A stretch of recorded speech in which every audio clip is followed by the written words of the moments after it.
നിസ്കരിക്കുന്ന ഫോട്ടോ കൊടുക്കുക. അതേ ആളെന്നെ അപ്പുറത്ത് പോയിട്ട് ആണും പെണ്ണും കൂടിയാടുന്ന ചിത്രം റീൽസ് എടുക്കുക. അത് വേറെയും സെലിബ്രേറ്റ് ചെയ്യുക. നിസ്കരിക്കുന്നത് വേറെയും സെലിബ്രേറ്റ് ചെയ്യുക. അതുപോലെ തന്നെ സിനിമാ നടന്മാര് പള്ളിയിൽ വന്നു കഴിഞ്ഞാൽ അത് പ്രത്യേകം ഷൂട്ട് ചെയ്യുക. എന്നിട്ട് അവര് തൊപ്പിയിട്ടിരിക്കുന്നത് വലിയ സംഭവമാക്കി ഭക്തിയാക്കി അവതരിപ്പിക്കുക. അതേ സിനിമാ നടൻ തന്നെ തൊട്ടപ്പുറത്ത് പോയി സിനിമയിൽ അഭിനയിക്കുന്നതിന്റെ രംഗം വേറെ കൊണ്ടുവരാം. അവളും വേറൊരു സ്ത്രീയും തമ്മിൽ കൂടിയാടുന്ന വേറെ രംഗം കൊണ്ട് അതും ആഘോഷിക്കുക.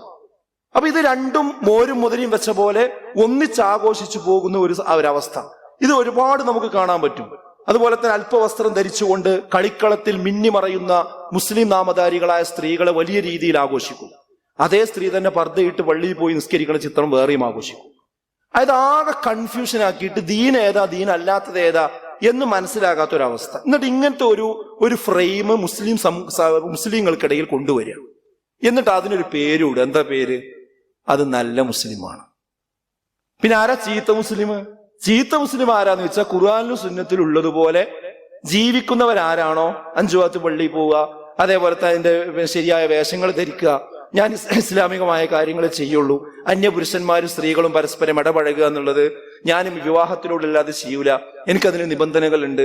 ഇങ്ങനത്തെ ആ യഥാർത്ഥത്തിൽ നിൽക്കുന്ന ആളുകൾ ചീത്ത മുസ്ലിങ്ങൾ. ആരാ നല്ല മുസ്ലിങ്ങൾ? ഇങ്ങനെയൊക്കെ ജീവിക്കുന്ന ആളുകളാണ് നല്ല മുസ്ലിങ്ങൾ. അവർക്ക് വലിയ വിസിബിലിറ്റി കിട്ടുക, അവരെ ആഘോഷിക്കുക, അവരെ ഗ്ലോറിഫൈ ചെയ്യുക. എന്നിട്ട് അതാണ് യഥാർത്ഥത്തിൽ മുസ്ലിമീങ്ങൾ എന്ന് പറയാം.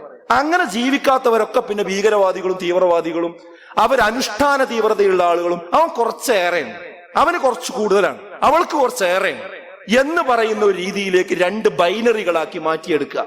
ഇത് യഥാർത്ഥത്തിൽ ഇസ്ലാം വിരുദ്ധത, മതനിരാസം, നിരീശ്വരവാദം ഒരു ബൈപ്പാസ് ചെയ്തുകൊണ്ട് മുസ്ലിം സമുദായത്തിലേക്ക് കടന്നു വരുന്ന വഴിയാണ്.